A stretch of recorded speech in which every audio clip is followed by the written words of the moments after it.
Hello my people. सो आज मेरे पास एक बहुत ही अमेजिंग टॉपिक है डिस्कस करने को। So today we will be unfolding the types of negative people and trust me you will be able to relate with this because हम सब ने ऐसे लोगों के साथ डील किया है या प्रॉब्ली कर रहे हैं। बेसिकली आज के बिजी लाइफस्टाइल में everyone wants to stay happy and everyone wants कि उनकी लाइफ में कम से कम प्रॉब्लम्स हो। So there is this very famous quote that says you cannot expect to live a positive life if you are surrounded with negative people. But the fact is that we live in a world जहाँ positive और अच्छे लोगों का मिलना मुश्किल और negative और difficult लोगों का मिलना बहुत आसान है. It's like almost every day wherein we have to deal with certain types of individuals जिनके साथ बात करके ही mood spoil हो जाता है. And trust me, इन लोगों को एक kick मिलती है if you are suffering from anxiety or going through a depressing state of mind. Interestingly, these people can be anyone. Friends, family, relatives, colleagues, mentors, boss, कोई भी हो सकता है. They can be someone in your family or could be an acquaintance. So they come with different types of personalities और आज इन्हीं लोगों की negative personality traits को हम unfold करेंगे. Trust me, this video will help you identify people on various levels. Especially for my youngsters, please watch till the end. So let's start. Number 1, narcissist. I, me and myself. Why I, me and myself? Because एक narcissist की life मैं से शुरू होती है और मैं पर ही खत्म होती है. इनको बेसिकली सिर्फ खुद से मतलब होता है, दूसरों की फीलिंग्स इमोशंस से इनको कोई लेना देना नहीं होता. आप चाहे इनके सामने बैठकर 1 घंटे तक अपनी प्रॉब्लम्स बताते रहें, अपनी लाइफ के बारे में डिस्कस करते रहें, पर उन्हें बिल्कुल भी फर्क नहीं पड़ेगा. ऑन दी अदर हैंड, अगर उनके खुद के फेस पे एक पिंपल तक हो गया ना, तो वो सारा दिन उसका रोना आपके सामने रोएंगे. ये लोग सिर्फ इस बात पे भी डिसअपॉइंट हो जाते हैं जब इन्हें कोई स्पेशल फेवर या प्रिविलेज नहीं मिलता है. They will never admit their mistakes. They always speak with authority. They use anger and aggression as a tool. They also carry very less empathy and always value admiration. Now hear this part. सिकोफेंसी, जिसे हिंदी में चाटुकारिता भी कहते हैं, ये इनकी favourite है. सो अगर कोई चाटुकारिता करता है, they would love them. अगर आप मेरा पर्सनल ओपिनियन पूछें तो मेरे अकॉर्डिंग जो लोग सर्टेन पोजीशन पे हैं और people who have good amount of wealth, they are the ones who possess the traits of narcissism. Now I'm not saying कि हर वो आदमी जिसके पास पैसा या पोजीशन है he is like that. But if you think about it, अगर कोई हमसे जूनियर या हमसे लेस वेल्दी इंसान हमें नार्सिसिज्म के ट्रेट्स दिखाए तो हम उसे बिल्कुल एंटरटेन नहीं करेंगे. So people who are at authority, for example, maybe your boss at work, वही लोग ऐसे traits दिखाते हैं because they know that their underlings will never show resilience towards it. Number 2, the gaslighters. Yes, gaslighter को हिंदी में हम तीली लगाना बोलते हैं. I'm sure आप सबको context समझ आ गया होगा. Yes, so gaslighters वो लोग हैं जो आपकी truth और आपकी reality को totally deny कर देंगे. Have you heard of the terms like, oh come on यार, मैंने ऐसे कब कहा? या फिर you're just being oversensitive, or even I don't know why you're making such a big deal about this. Yes, these are the few terms that gaslighters use once they have tampered your reality. आप सबने में से चंकी पांडे का वो famous dialogue तो सुना ही होगा, I am joking. Yes, that is it.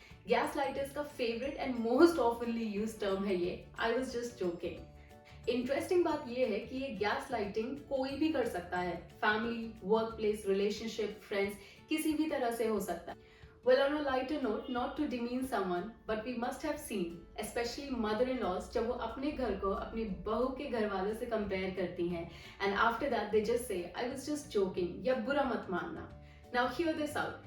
You must have seen, कुछ लोग होते हैं जो आपके पास आते हैं और कहते हैं, I have heard something about you. और जब आप उनसे पूछते हो कि आपने कैसे सुना, तो वो बोलते हैं कि यार ये मैं नहीं बता सकता कि ये चीज मैंने किससे सुनी है. Well, that's your cue. ये लोग एक मास्क पहनकर आते हैं आपके कॉलीग्स, आपके फ्रेंड्स, आपके वेल विशर होने के लिए, लेकिन ये बोलते हैं कि मैं ये नहीं बता सकता कि ये कहाँ से मेरे को इन्फॉर्मेशन मिली है. Gaslighters bully these kind of people. They will always have a pattern.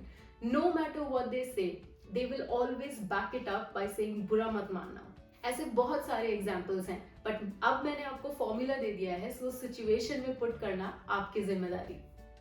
Number 3, manipulators. ये वो हैं जो अपनी कन्वीनियंस के हिसाब से दूसरों को मैनिपुलेट करते हैं, यानी सच या झूठ बोलते हैं. ऐसे लोगों का हर चीज के लिए एक ओपिनियन होता है, अच्छा और बुरा. ये आपको ओपिनियन सुनाएंगे. अगर आप अग्री कर लिए इनके ओपिनियन के साथ तो वेल एंड गुड, और अगर नहीं तो ये आपके अगेंस्ट जाने से भी नहीं घबराएंगे. ये वो लोग हैं जो चाहते हैं कि आप इनके गलत में भी इनका साथ दें, ये आपको मिजरेबल बनाने में बिलीव करते हैं। एक बहुत ही कॉमन एग्जांपल है वर्क प्लेस का जो मैंने ऑब्जर्व किया है, जहां आपको बॉस ने मीटिंग में किसी लो डेटा या किसी और रीजन की वजह से स्ट्रिक्टली ट्रीट किया या डांटा। जब आप उस बात से थोड़ा लो फील कर रहे हैं तो ये लोग आपके पास आते हैं, ऐसे मैनिपुलेटर्स आपके साथ बैठते हैं और आपकी साइड लेते हैं, and they clearly note and hear whatever ill you say about the boss, और फिर ऑब्वियसली यही सारी इंफॉर्मेशन वो जाके बॉस को देते हैं। तो इसमें ये आपके साथ फ्रेंड्स भी बन जाते हैं जिसने आपको सहारा दिया, and on the other hand boss की भी गुड बुक्स में रह जाते हैं। And they obviously use the statement कि किसी को बताना मत कि मैंने ये चीज कही है। The next one is jealous type. I call them the burning train. As the name suggest, these are the most common types. दूसरों से जलने वाले। किसी की न्यू जॉब, प्रमोशन, शादी, न्यू कार, न्यू घर, जो भी सिचुएशन हो, they will always feel jealous. किसी का भी मूविंग अप द लैडर हो, किसी भी फॉर्म में, किसी भी शेप एंड फॉर्म में, इनको एक्सट्रीम जेलसी होती है। बेसिकली फिर इनका टारगेट एक हो जाता है कि अब आपकी सक्सेस में तो कुछ नहीं कर पाए, बट उसके बाद आपको मेंटली उलझा के रखना है। For example, they will start making you feel bad about your success. ये आपको आपकी सक्सेस के लूप होल्स बताने लगेंगे।